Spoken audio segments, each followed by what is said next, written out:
पार्वती पते हर हर महादेव। सीताकांत स्मरण जय जय राम। श्री गुरु ज्ञानेश्वर महाराज की जय। श्री गुरु ब्रह्मानंद स्वामी की जय। रुक्मिणी रमण गोविंदा ब्रह्मानंदम परम सुखदम केवलम ज्ञानमूर्तिम द्वंद्वातीतम गगन सदृशम तत्वमस्यादिलक्ष्यम एकं नित्यं विमलमचलं सर्वधी साक्षीभूतं भावातीतं त्रिगुणरहितं सद्गुरुं तन्नमामि। विनायकं गुरुं नौमि साखरे नाम विश्रुतं। येषां चरणसान्निध्यात् जीवा मुक्ता भवन्ति। साखरे वंशविख्यातं ज्ञानदानपरायणं विनायकं गुरुं वन्दे भवबन्धविमुक्तये।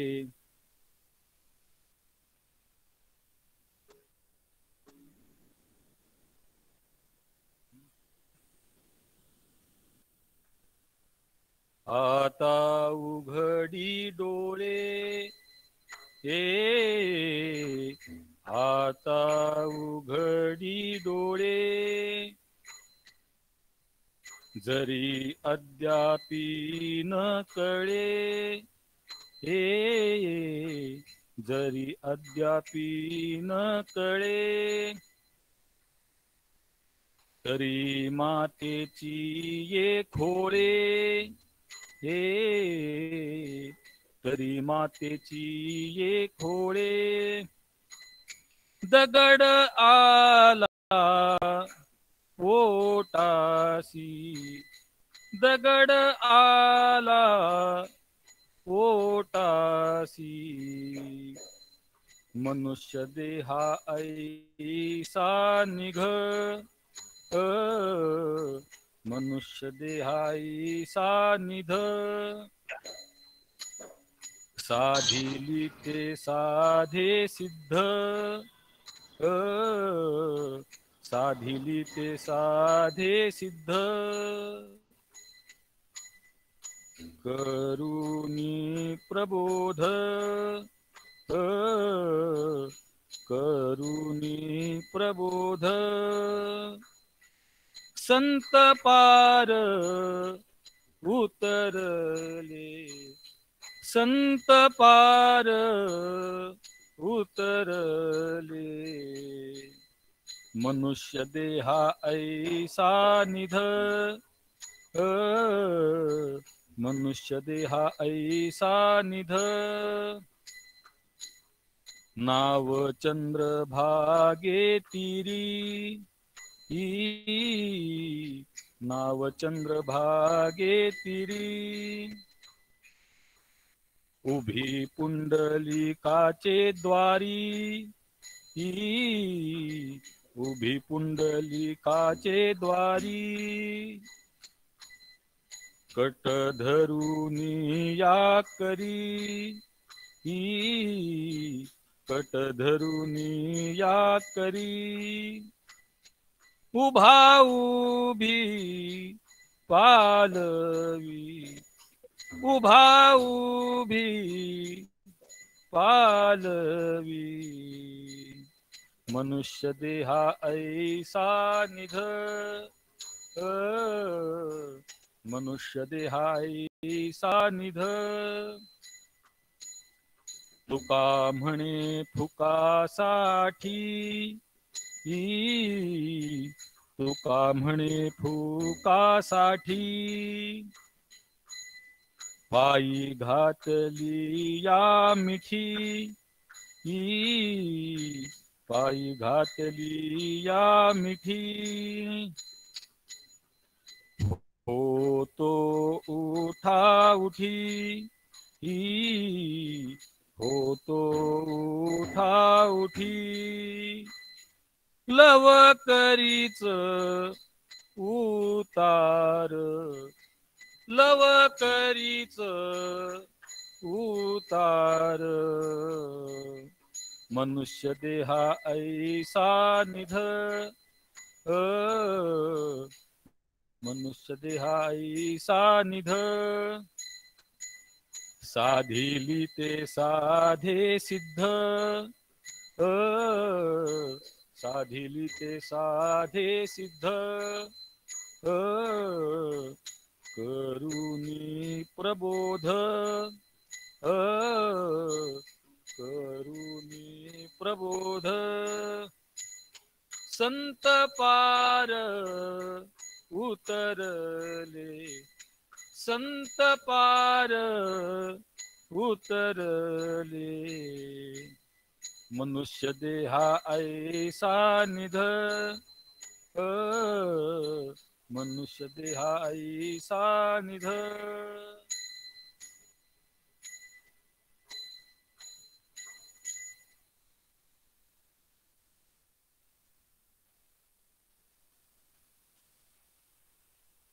हा सेवेसाठी दिलेला अभंग जगद्गुरु तुकोबरायांचा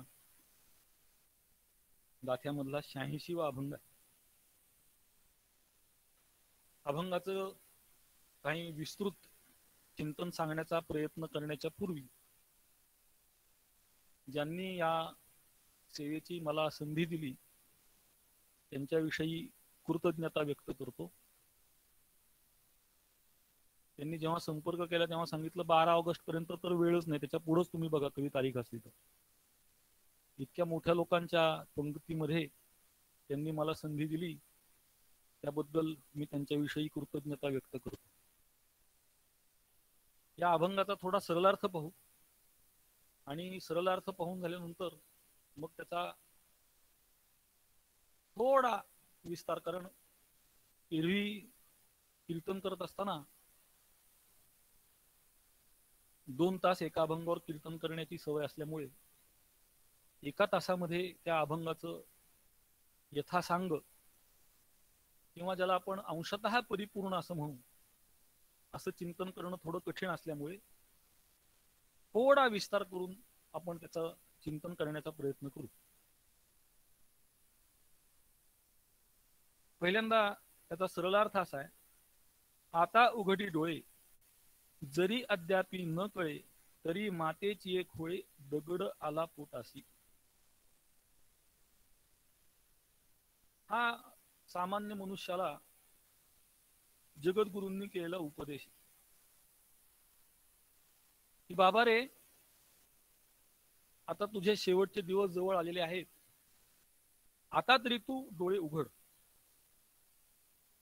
तुला जो हा मनुष्य देह मिळालेला आहे त्याचं महत्व जर तुला अजूनही कळालं नाही तर मातेच्या उदरामधून दगडच जन्माला आलेला आहे असं समजावं लागेल. आणि तिथे एक जगद्गुरूंनी शब्द वापरलाय, मातेची एक खोळे दगड आला पोटासी. आपल्याकडे विणेला खोळ घालतात, मृदंगाला खोळ घालतात, तसं खोळीमध्ये दगडच मनुष्य रूपाने जन्माला आलेला आहे असं समजावं लागेल. पुढे जगद्गुरु म्हणतायत, मनुष्य देहा ऐसा निध साधिली ते साधे सिद्ध करुणी प्रबोध संत पार उतरले. हा जो मनुष्य देह आहे तो असा ठेवा आहे की या योगाने जे साध्य करायचं मनुष्य ठरवेल ते साध्य करू शकतो.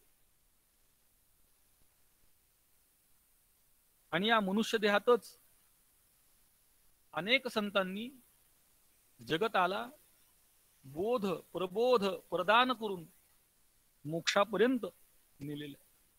संसाराच्या पलीकडे पहिलं तीरावर नेलेलं आहे.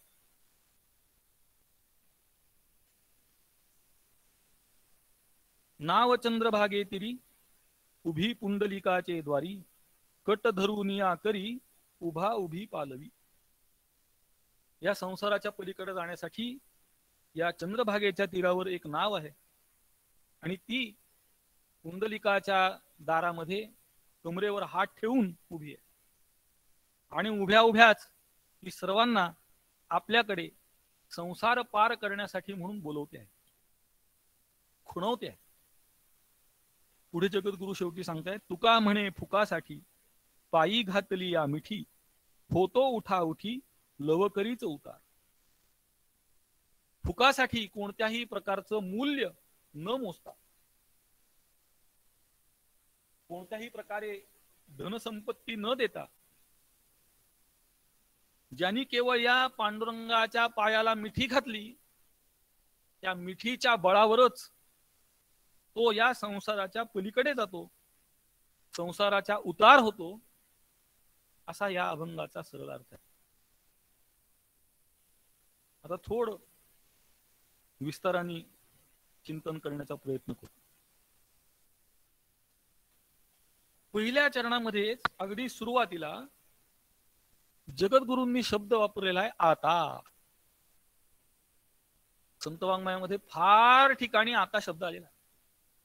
अगदी सर्वांच्या पाठांतरामधला जर सांगायचं झाला तर पसायदानाची सुरुवात काय?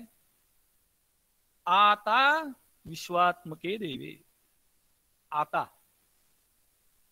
माऊली लिहितात, आता हृदय हे आपुले चौफाळून या भले वरी बैसवू पाऊले श्री गुरूंची. आता श्री व्यास महर्षी ब्रह्मसूत्रामध्ये सुरुवातीला पहिल्याच सूत्रामध्ये सांगतात, अथा तो ब्रह्म जिज्ञासा. अथ आता. या आता शब्दावर जितकं आपण सांगू ना तेवढं कमी आहे. त्याचं कारण काय माहिती का? आता हा शब्द कशाच्या तरी नंतर येतो कायम कायम. आता आपण जेवायला जाऊ म्हणजे आतापर्यंत खेळणं झालं, फिरणं झालं, बोलणं झालं, कीर्तन झालं. आता आपण जेवायला जाऊ. थोडं उलट झालं ते. सामान्यतः लोक जेवण झाल्यावर कीर्तनला येतात. जेवण झालं आता कीर्तनाला जाऊ. झोप नाही, झोपायलाच येतात. झोप झाल्यावर जात नाही कीर्तनाला, झोपायला कीर्तनात येतात. जेवण झालं आता कीर्तनाला जाऊ. म्हणजे आता या शब्दाच्या पूर्वी फार मोठा विस्तार आहे. म्हणजे आता सांगितल्याप्रमाणे ब्रह्मसूत्रामध्ये श्रीमदाद्य जगद्गुरु आद्य श्रीमद शंकराचार्यांनी अथ या शब्दाचा विस्तार करत असताना साधन चतुष्टय संपत्त्यनंतरम असा विस्तार केलेला आहे. म्हणजे साधन चतुष्टय संपत्ती संपन्न झाल्यानंतर आता संपूर्ण ज्ञानेश्वरीची सांगता झाल्यानंतर आता. म्हणजे प्रत्येक ठिकाणी आताच्या पूर्वी फार मोठी पार्श्वभूमी आहे.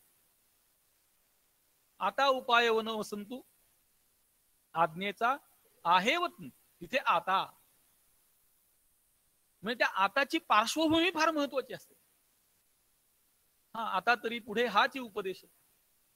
आता जगद्गुरूंनी पहिल्या चरणात पहिला शब्द वापरलाय आता. बरं याच्यात भानगड अशी आहे, भानगड म्हणजे खरंच भानगड. बरं ही भानगड अशी आहे की जगद्गुरूंची अभंग संहिता ही स्वतंत्र असते.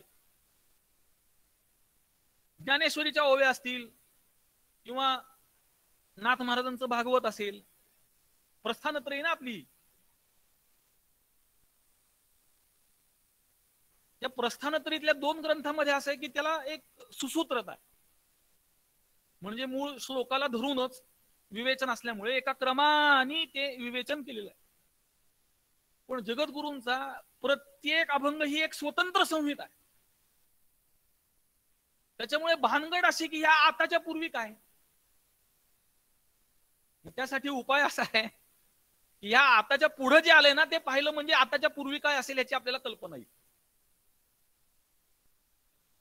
म्हणजे अभंग संहिता स्वतंत्र असल्यामुळे त्याच अभंग म्हणजे साधारणतः असं आहे की षडलिंग ही ग्रंथाला असतात. म्हणजे उपक्रम, उपसंहार यांची एकवाक्यता, अभ्यास, अपूर्वता, कल, अर्थवाद, उपपत्ती ही जी 6 लिंग आहेत, ही 6 लिंग सामान्यतः ग्रंथाला असतात. पण संत वाङ्मयामधल्या अभंग संहितेचं वैशिष्ट्य असं आहे, कोणत्याही संतांचा अभंग हा स्वतंत्रच आहे. त्या अभंग म्हणजे हरिपाठ वगैरे जर काही अपवाद सोडले तर बाकी प्रत्येक अभंग संहिता ही स्वतंत्र आहे. तर त्या प्रत्येक अभंगाला षडलिंग आहे.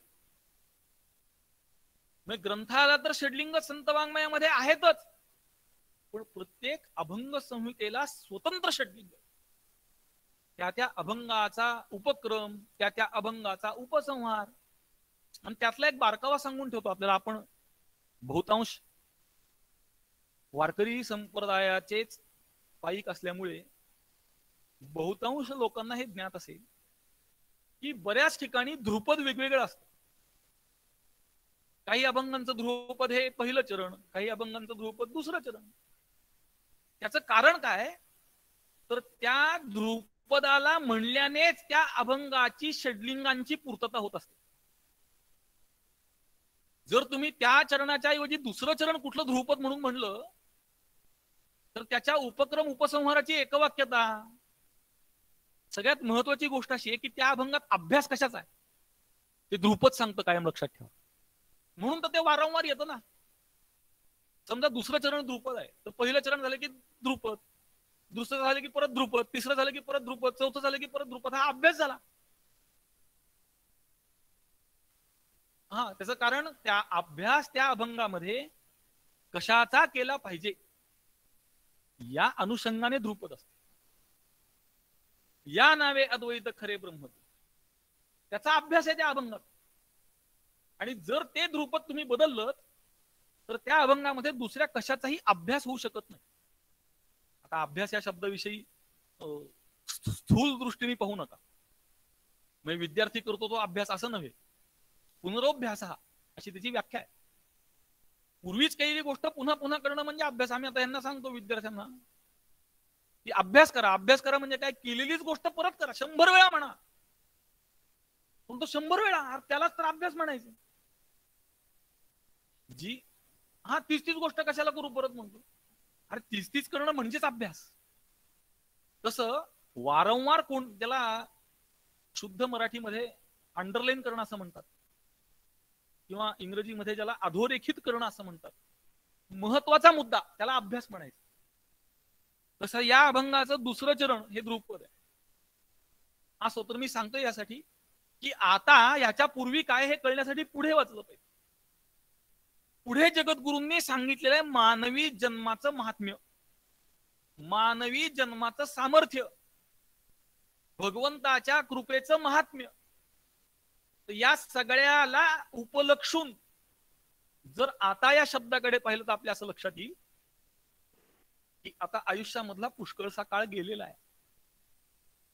आता उतरती कळा लागलेली आहे, ज्याला अपक्षीयते अवस्था म्हणतात ती. म्हणजे अस्ति जायते वर्धते विपरिणमते अपक्षीयते. आता उतार लागला. इथे जगद्गुरु सांगतायत आता झालं तुझं सगळं, निम्म आयुष्य गेलं. किंबहुना असं आहे, आयुष्य निम्मच मिळतं माणसाला. मुळात मिळतानाच निम्म मिळतं. कसं काय हो निम्म मिळतं? मी नाही म्हणत. शतजन्मीचे अर्ध रात्र खाय. 100 वर्षाचं जर आयुष्य धरलं माणसाचं, त्यातली 50 वर्ष रात्रीच जातात.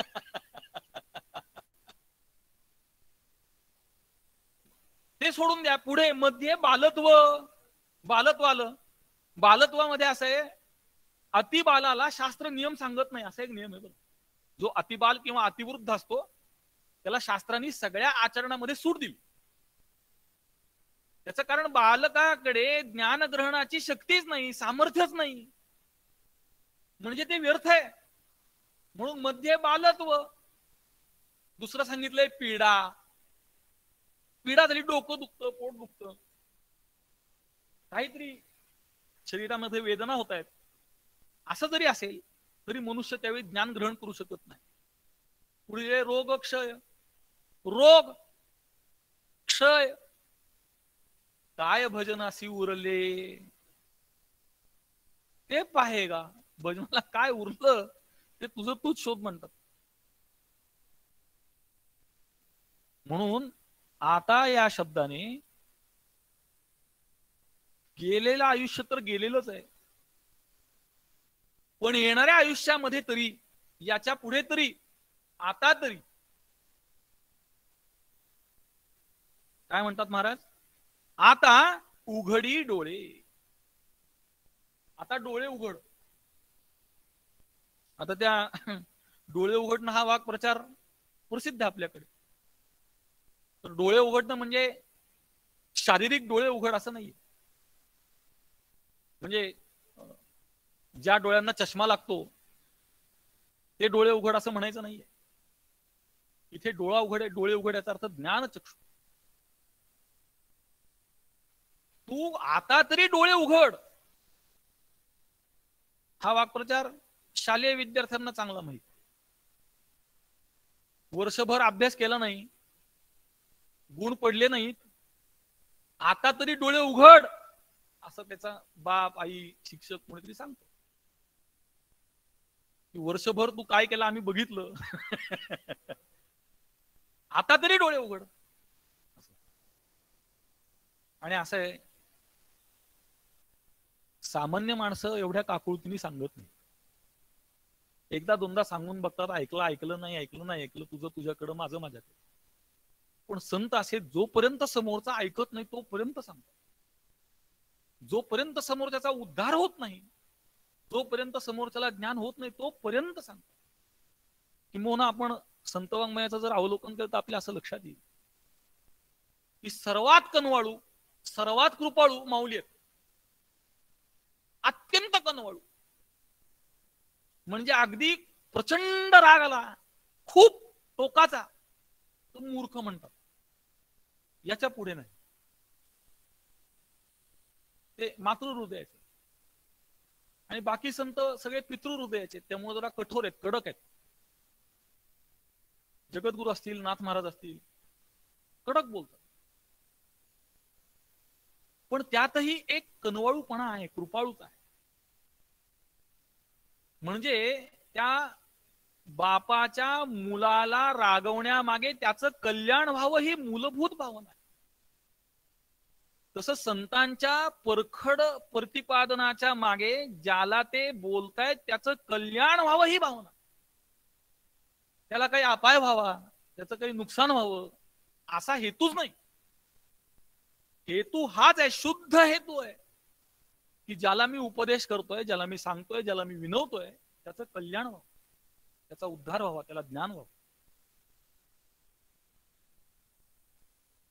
हा पुढे पुढे गेल्यानंतर पुढे हुशार आहे थोर वोळसागा म्हणून सावध करतात की आता जरी तुझा हे पटलं नाही, आता जरी तुला हे परखड वाटलं, कृपया आपण आपले माईक कॅमेरे बंद केलं तर फार बरं होईल.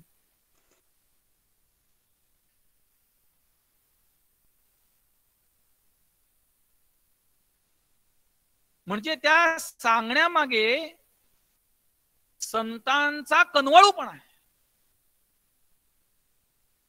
संतांना वाटणारी पोटतिडीक आहे की याचा उद्धार झाला पाहिजे, याला ज्ञान झालं पाहिजे. सामान्य शिक्षक जो असतो ना त्याची ही भावना नसते. सामान्य शिक्षक एका मर्यादेनंतर म्हणतो जाऊ दे आता मला नाही याला शिकवायचं, हा ऐकतच नाही तर कशाला शिकवू.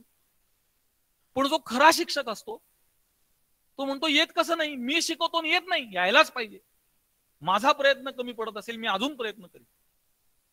तसं संत तर तुम्ही संत माय बाप कृपावंत, संत हे कृपावंत आहेत, मायबापाप्रमाणे. किंबहुना मायबापापेक्षा काकणभर सरस आहेत संत. म्हणून संत उपदेश करत असताना ज्याला उपदेश करतात त्याचा उद्धार व्हावा ह्याच हेतूने बोलतात. म्हणून जगद्गुरु उपदेश करताना त्याचा उद्धार व्हावा या हेतूने त्याला सांगतायत, आता तरी तू डोळे उघड, नीट पहा. ते एक हे वृत्तवाहिनी, उघडा डोळे बघा नीट असं त्यांचं ब्रीद वाक्य आहे. उघडा डोळे बघा नीट. डोळे बंद करून दिसते काय कुणाला बघायचं असेल तर डोळे उघडलेच पाहिजेत. डोळे उघडल्याशिवाय नीट दिसणारच नाही. असो तर सांगण्याचं तात्पर्य आता तरी तू डोळे उघड. त्याचं कारण असं आहे, जर मनुष्य उघड्या डोळ्याने व्यवहार करणार नाही तर त्या कर्माचा व्यवहाराचा होणारा परिणाम हा अपेक्षेच्या विपरीत असतो. तुम्हाला जर अपेक्षेच्या अनुरूप फलाची अपेक्षा असेल तर व्यवहार करतानाच तो उघड्या डोळ्यांनी केला पाहिजे. गुरुवर्य महाराज आम्हाला नेहमी सांगतात की बाबांनो, विचार करून बोलत जा. का? बोलल्यानंतर विचार करायची वेळ येऊ नये म्हणून. मी क्षमा मागतो, मी दिलगिरी व्यक्त करतो, माझ्या बोलण्याचा हा अर्थच नव्हता, मी या अर्थाने बोललोच नव्हतो, माझ्या बोलण्याच्या अर्थाचा चुकीचा अर्थ काढला गेला, विपरीत करून दाखवलं गेलं, असं म्हणण्याची वेळ येऊ नये याच्यासाठी बोलण्यापूर्वी विचार केला. उघड्या डोळ्यांनी बोललं पाहिजे. जगद्गुरूंच्या आत्ताच्या भाषेत सांगायचं म्हणजे विचारपूर्वक. दृष्टी 2-3 प्रकारची आहे. जशी शारीरिक दृष्टी आहे ना, तशी वैचारिक दृष्टी आहे, तशी मानसिक दृष्टी आहे. मनाच्या डोळ्यांनी, बुद्धीच्या डोळ्यांनी असे वेगवेगळ्या प्रकारचे डोळे आहेत. हाताला सुद्धा डोळे आहेत. 7ची करचरणी फुटती डोळे. मी नाही दिलं. हाता पायाला सुद्धा डोळे असतात. त्या हाताला स्पर्श केल्याबरोबर कळतं की मी ज्याला स्पर्श करतोय ते योग्य आहे का नाही. त्या वाणीला कळतं की आपण जे बोलणार आहे, आपण जे बोलतो आहोत ते योग्य आहे का नाही. चुकीचे शब्द, चुकीच्या वस्तू या आपोआप त्या कर्मेंद्रियाकडूनच बाजूला होतात ज्ञानी पुरुषाच्या, कारण त्याच्या हातापायालाच डोळे असतात. तसं दृष्टी अनेक प्रकारची. इथे जगद्गुरूंच्या सांगण्याचा उद्देश आहे, तुझ्या ज्ञानरूपी चक्षुला आता उघड आणि आता तरी डोळे उघडून पहा. काय पहा ते पुढे सांगणार. पण जर तू डोळे उघडले नाहीत, मी सांगितलेलं तुला कळालं नाही, तर जरी अद्यापि न कळे, अजूनही जर तुला हे कळत नसेल, एवढं सांगूनही तुझ्या लक्षात येत नसेल,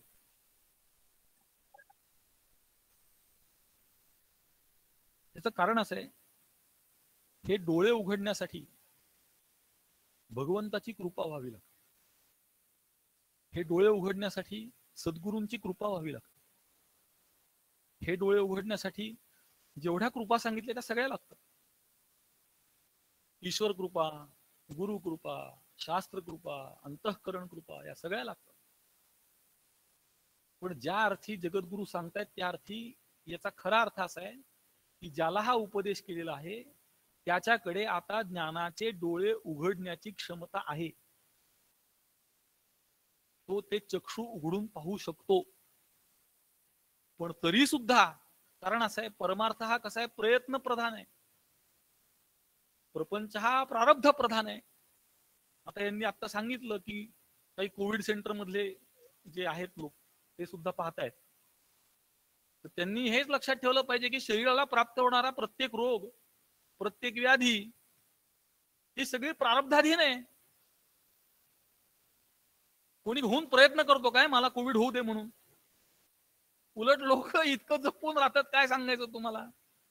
आम्ही राहतो आता 1.5 वर्ष झालं बाहेर पडत नाही, आम्ही कुठं जात नाही. गेलं तरी ते मास्क लावायचा, तोंडपट्टी, मुखपट्टी, त्याच्यावर दुसरी लावायची, पुन्हा सारखे हात धुवायचे. हात धुवून धुवून धुवून धुवून इतके गोरे झाले की सगळ्या शरीराचा रंग वेगळा झाला, हाताचा वेगळा झालाय. माणसं काळजी घेत नाही असं नाही, पण असे शेवटी प्रारब्ध आहे. सगळ्या प्रयत्नाच्या पलीकडे प्रपंचामध्ये शरीराच्या संबंधाने प्रारब्धाचा एक अंश असा आहे, तो कार्यकारी राहतो, त्याला आपण काहीही करू शकत नाही. विचारचंद्रोदय नावाचा एक ग्रंथ आहे छोटासा, फारच सुंदर. त्याच्यात एक मुद्दा आला, तेवढा सांगतो फक्त तुम्हाला. त्याच्यात प्रश्न असा आलाय की या जगताची उत्पत्ती कशी झाली. त्याच्यावर त्यांनी फार सुंदर उत्तर दिलंय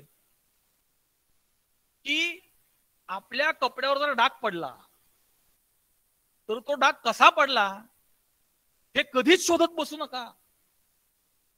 पडलेला डाग धुवून कसा काढायचा याचा प्रयत्न करा. कारण डाग पडला ही वस्तुस्थिती आहे. तो कसा पडला शोधायला जाल ना तर त्याचा शोध लागेपर्यंत तो डाग अजून घट्ट होईल. म्हणून पहिल्यांदा तो पडलेला डाग धुवायचा कसा याचा प्रयत्न करायचा. तसं हे झालं कसं याचा प्रयत्न करायचा नाही, विचार करायचा नाही. प्रयत्न हा करायचा की पुन्हा होऊ नये.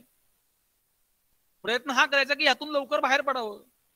प्रयत्न हा करायचा की आपला विचार सकारात्मक राहील. प्रयत्न हा करायचा की आपल्या चित्तामध्ये भगवंताचं नाम सातत्याने चालू राहील. प्रयत्न हा करायचा की आपल्याला बोध होईल. प्रयत्न हा करायचा की आपण घरी गेल्यानंतर पुढच्या आयुष्यामध्ये भगवंताला विसरणार नाही. प्रयत्न हा करायचा की सद्गुरूंनी केलेला उपदेश आपण आपल्या चित्तातून कधी बाजूला करणार नाही. हा प्रयत्न, कारण परमार्थ मात्र प्रयत्न प्रधान आहे. ज्यावेळी तुम्हाला हा आजार झालेला आहे त्यावेळी सुद्धा तुम्ही परमार्थ करूच शकता, देवाचं नाव घेऊच शकता, कारण ही प्रयत्न प्रधान गोष्ट आहे. आता कोकणामध्ये पूर आला, नैसर्गिक आपत्ती आली, कुठे भूकंप आला, या सगळ्या गोष्टी प्रारब्धाधीन आहेत, त्यांच्या त्यांच्या नशिबानुसार घडतात. पण अशाही परिस्थितीमध्ये मनाचं स्थैर्य कायम राहण्याची क्षमता ही भगवत चिंतनामध्ये, तत्वज्ञानाच्या चिंतनात, आणि हा भाग मात्र प्रयत्न प्रधान आहे. म्हणून जरी अद्यापी न कळे, जर तू हे कळून घेण्यासाठी अजूनही प्रयत्न करत नसशील,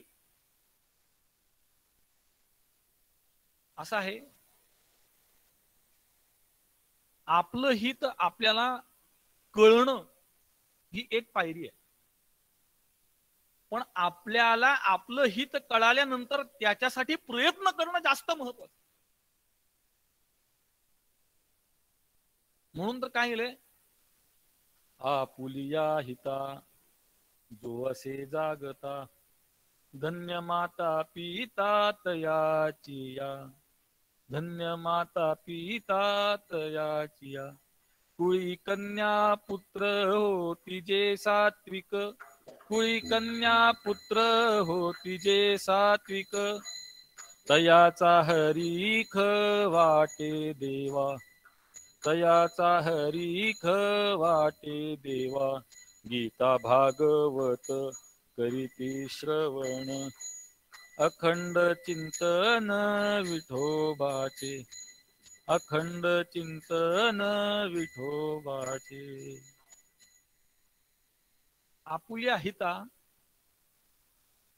याच्या पुढचं जास्त महत्वाचं आहे, जो असे जागता.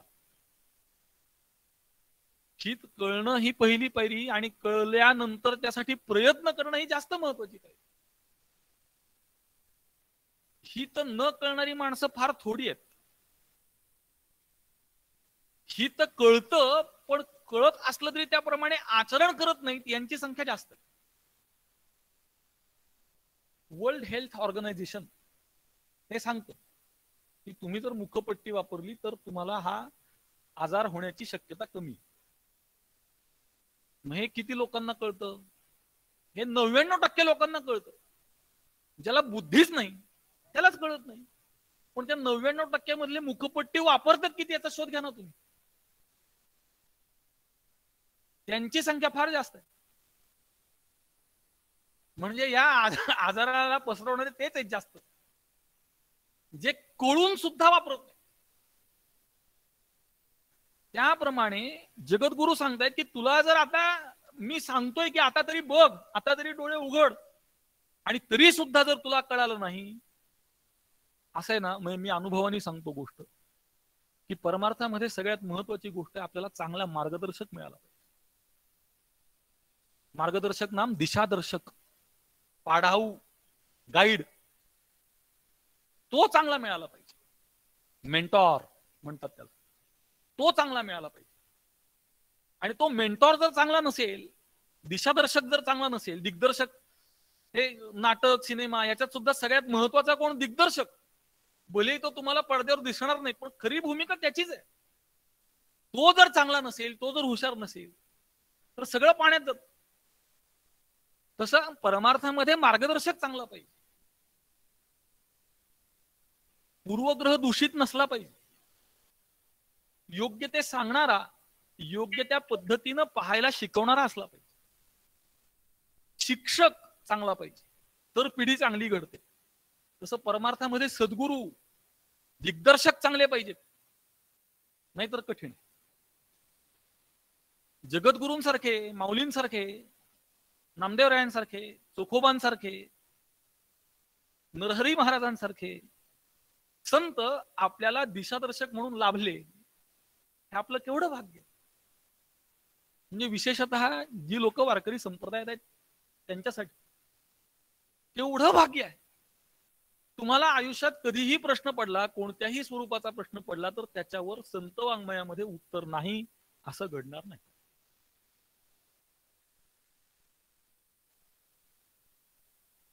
म्हणजे व्यावहारिक स्वरूपाचं नाही, पारमार्थिक स्वरूपाचं. व्यावहारिक स्वरूपाची सुद्धा उत्तरं सापडतील, पण तो उद्देश नसला पाहिजे असं माझं मत आहे.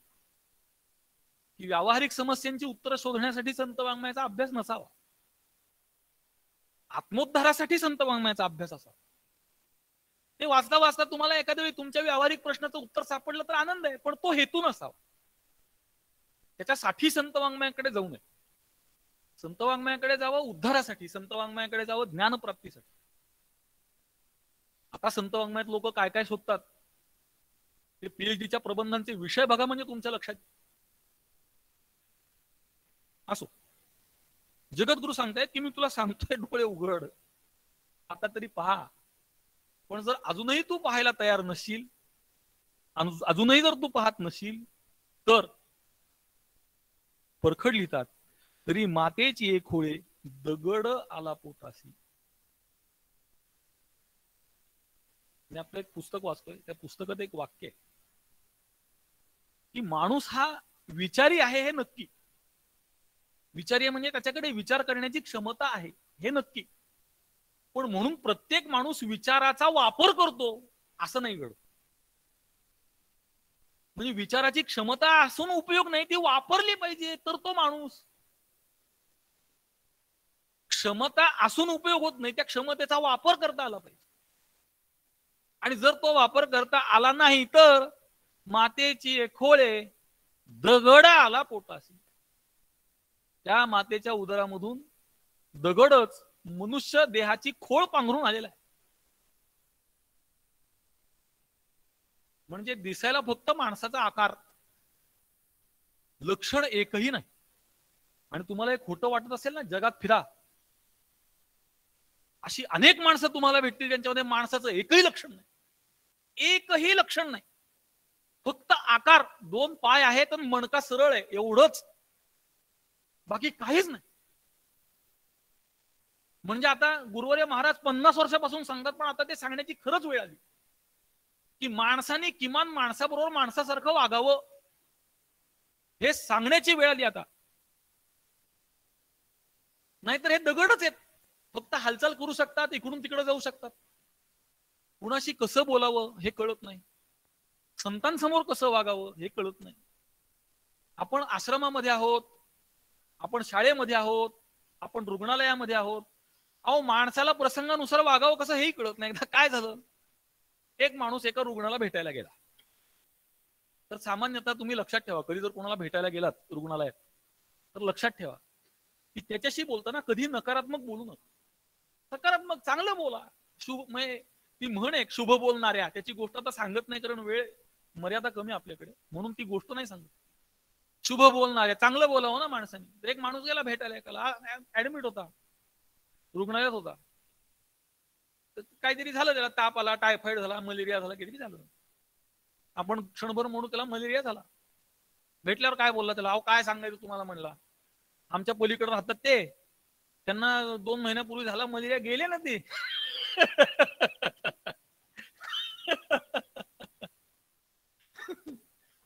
मग आता याला भेटायला गेल्यावर धीर द्यावा, चांगलं बोलावं, हे सोडून भीती बसवता तो. याच्यापेक्षा असं वाटतं कधी कधी की हा भेटायला नाही गेला तर बरे. मग हा कोण आहे, हा माणूस आहे का? हा आकार आहे माणसाचा, माणूस नाही हा, हा दगड, पण आकार माणसाचा. आणि हे आपल्याला मी फार मोघम उदाहरण सांगितले. कितीतरी प्रसंग असे आहेत की माणसाप्रमाणे न वागल्याने त्या स्वतः व्यक्तीचं तर नुकसान झालंच, पण त्याच्याबरोबर इतरांचंही नुकसान झालं.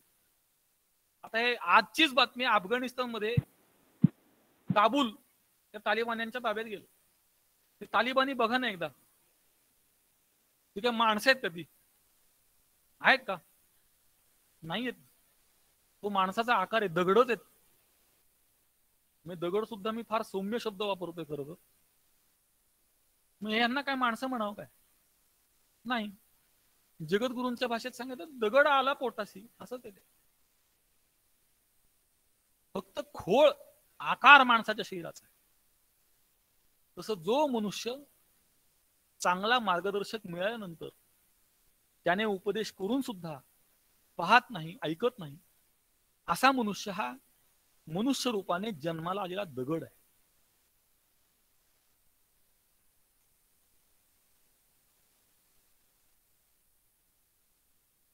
पुढे जगद्गुरू असं सांगतायत की हा जो मनुष्य देह आहे त्याला एक शब्द वापरलाय, निध असा शब्द वापरलाय. निध या शब्दाचा अर्थ आहे निधान. नरदेह निधान लागले हाती, नरदेह निधान लागले हाती, निधान लागले हाती, नरदेह निधान लागले हाती. उत्तम सार उत्तम गती, उत्तम सार उत्तम गती. देवची होईन म्हणती ते होती, देवची होईन म्हणती ते होती. तरी का चित्ती 84 न चुके फेरा, लक्ष 84 न चुके फेरा.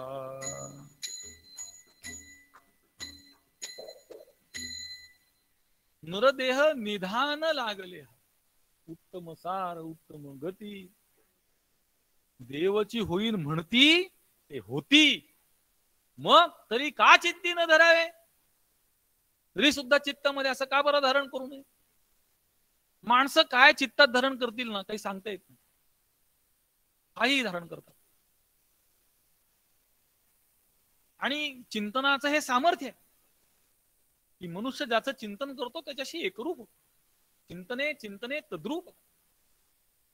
गुरुवर्य महाराजांनी फार पूर्वी सांगितलं होतं, मी अगदी लहानपणी ऐकलं, लहानपणापासून बऱ्याचदा ऐकलं, आणि नंतर त्याची उदाहरणं मी पाहत गेलो, अजूनही पाहतोय, की जो डॉक्टर ज्या विषयामध्ये तज्ञ असतो त्याच रोगाने त्याचा मृत्यू होतो. फक्त स्त्री रोगाने होत नाही, कारण तो स्त्री नसतो. असं गुरुवर्य महाराजांचं वाक्य बरं, जशाला तसं. त्याचं कारण सातत्याने त्या रोगाचं चिंतन करतो, त्याचं फलित येते सतत. म्हणजे मी असे हे पाहिलेत वैद्य डॉक्टर लोक की जे दिवसामध्ये 25-25 ऑपरेशन्स करतात सलग त्याच विषयाची.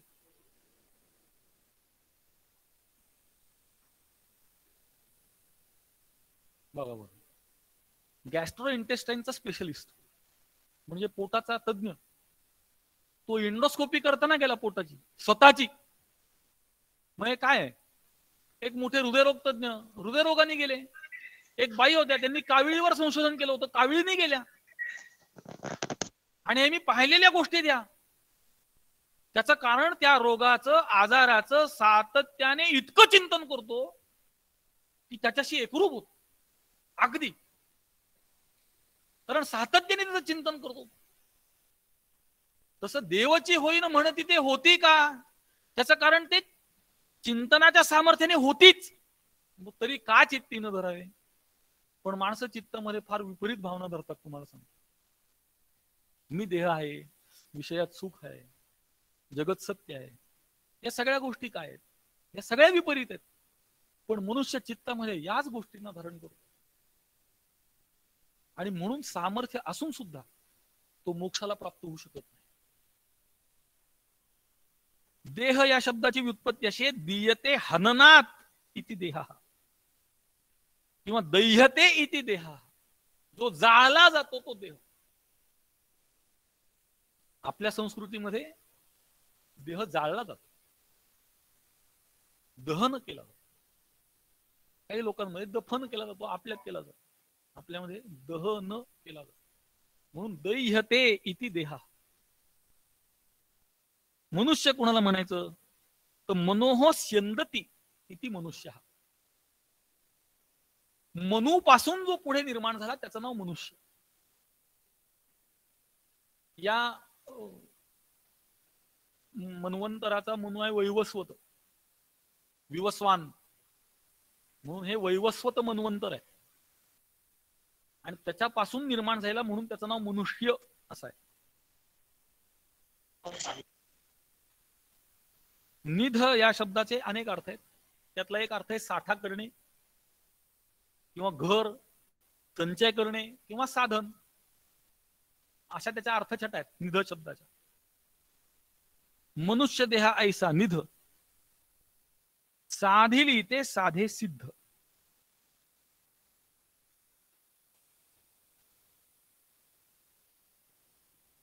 या मनुष्य जन्मासारखा ठेवा, मनुष्य जन्मासारखं साधन आपल्याला प्राप्त झालेलं आहे. आणि या योगाने मनुष्याला तो जे साध्य करायचं ठरवेल ते साध्य करण्याचं सामर्थ्य त्या शरीरात आहे. तुम्ही सगळ्या प्राण्यांचं निरीक्षण करा पृथ्वीवरच्या, मुंगीपासून हत्तीपर्यंत किंवा अजून कुठला मोठा प्राणी असेल त्याच्यापर्यंत. या सर्व प्राण्यांना तो नाही ना आता अस्तित्वात. निरीक्षण करायला त्या युगात जावं लागेल. आत्ता अस्तित्वात असलेल्या हत्ती समजा, सगळ्यात लहान डोळ्याला दिसणारे मुंगी, कृमी, कीटक, त्या सगळ्यांचं निरीक्षण करा.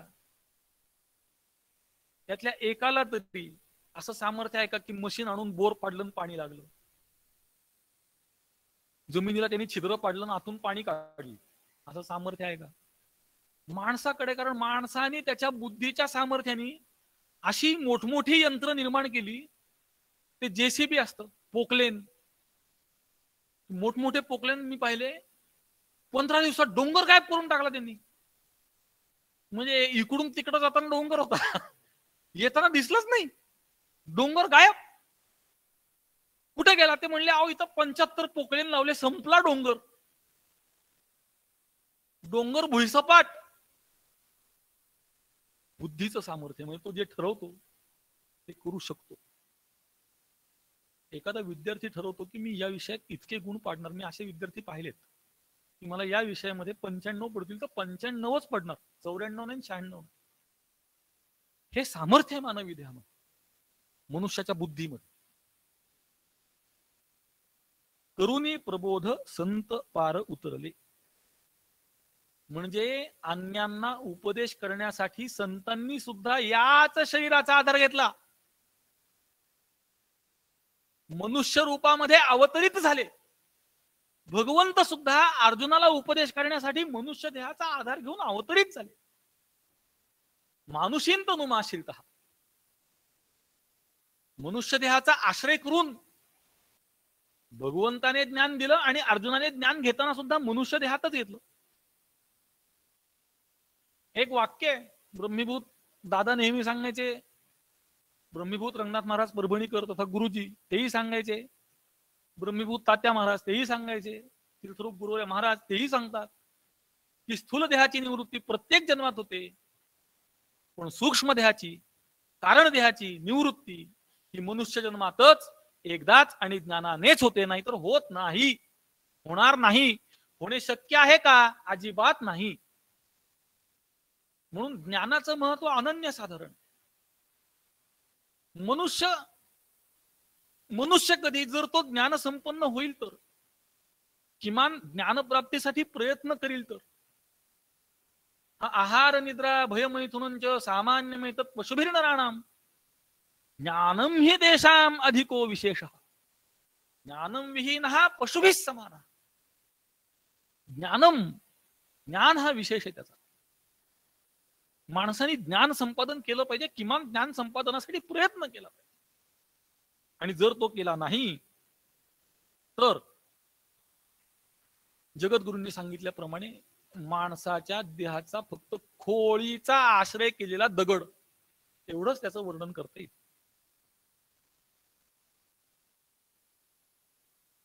दुसरा एक भाग असा याच्यामध्ये की सिद्धस्य लक्षणाने साधकस्य साधनानी भवन.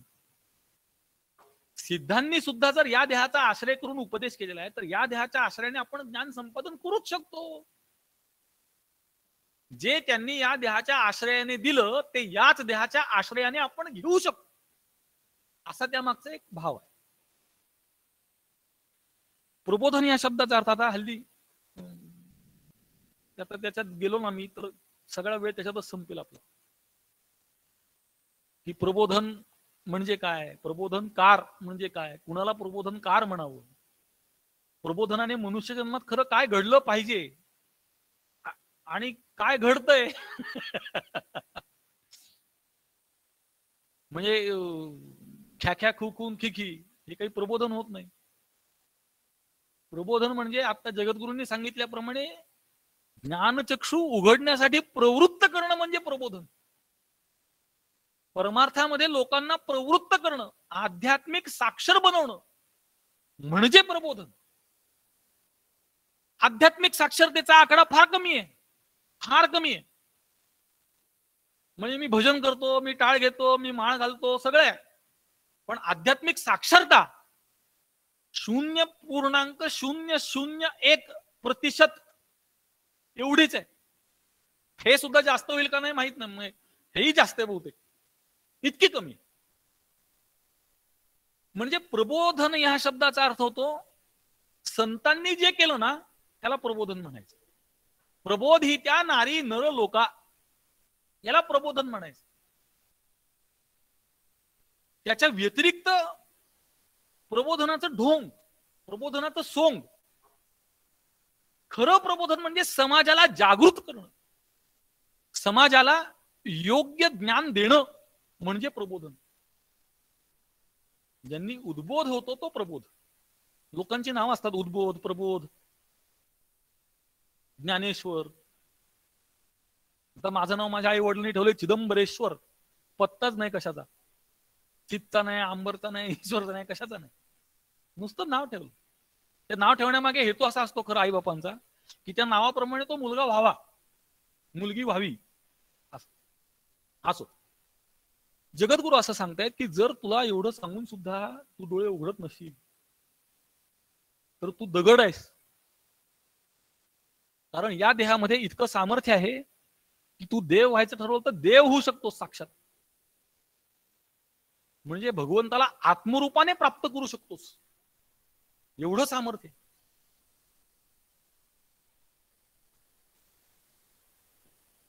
त्या प्रबोध या शब्दामध्ये बुध धातू आहे आणि त्याला प्र उपसर्ग आहे आणि त्याचा प्रकृष्टतया बोधनम प्रबोधनम असा तो समास होतो. म्हणजे योग्य पद्धतीने ज्ञान ज्याच्यामुळे होतं त्याला प्रबोधन म्हणायचं. उचित स्वरूपाचं ज्ञान ज्यामुळे प्राप्त होतं, प्रकृष्ट म्हणजे उचित स्वरूपाचं, बोधन म्हणजे ज्ञान ज्याने प्राप्त होतं त्याला प्रबोधन असं म्हणतात.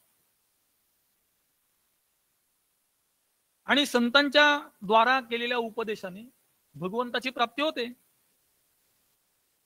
संतांचे संगती मनोमार्ग गती, संतांचे संगती मनोमार्ग गती, आकळावा श्रीपती येणे पंथे, आकळावा श्रीपती येणे पंथे, हरिमुखे म्हणा, हरिमुखे म्हणा, हरिमुखे म्हणा, हरिमुखे म्हणा.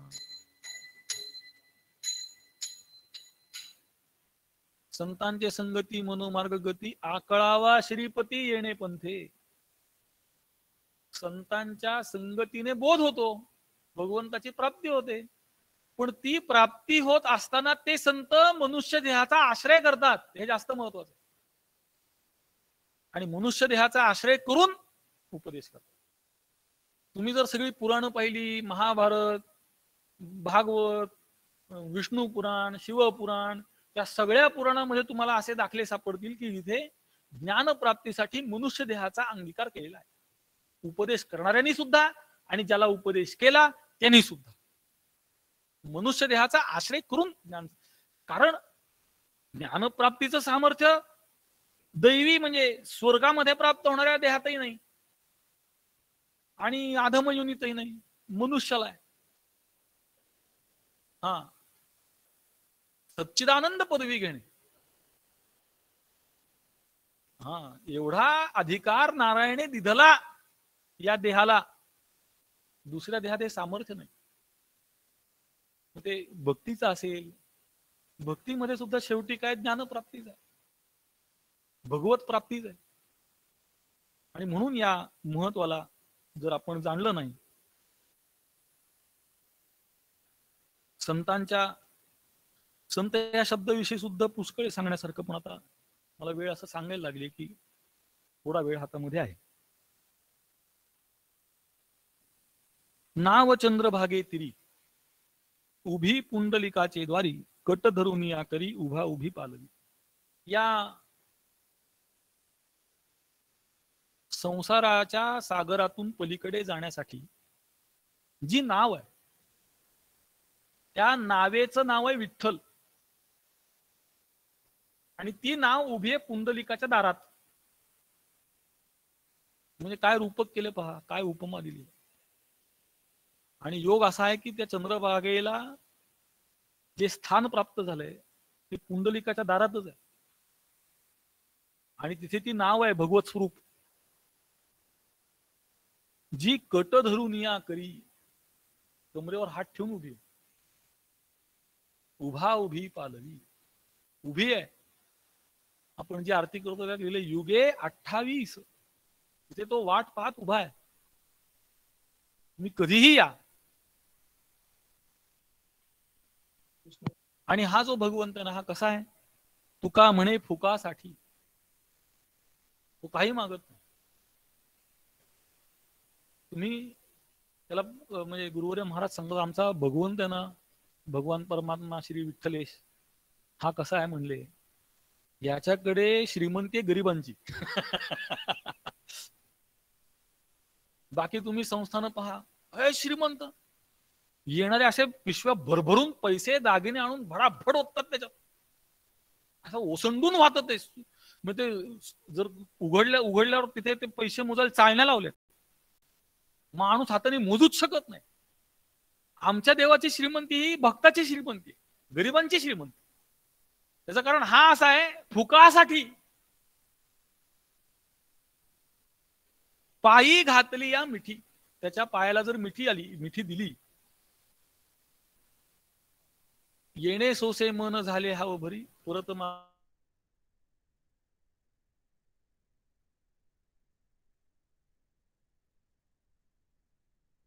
लिंगन देणं हे माझ्यासाठी महत्भाग्याच आहे. कारण त्या मिठीमध्ये काय सामर्थ्य आहे, होतो उठा उठी लवकरीच उठा. त्या भगवंताच्या पायाला जर मनुष्याने मिठी दिली, तर या संसार सागरातून तो सहज पलीकडे जातो. भगवंत त्याला पलीकडे घेऊन जातो, तारून नेतो. म्हणून मनुष्य देहा ऐसा निध, साधिली ते साधे सिद्ध, करुनी प्रबोध संत पार उतरले. मला आपण इथे सेवा करण्याची संधी दिली, त्याबद्दल सगळ्यांच्या विषयी मनापासून कृतज्ञता व्यक्त करतो आणि वाणीला विराम. पुंडलिक वरदा हरी विठ्ठल श्री ज्ञानदेव तुकाराम. विठ्ठल विठ्ठल विठ्ठल विठ्ठल. पुंडलिक वरदा हरी विठ्ठल श्री ज्ञानदेव तुकाराम. श्री सद्गुरु साखरे महाराज की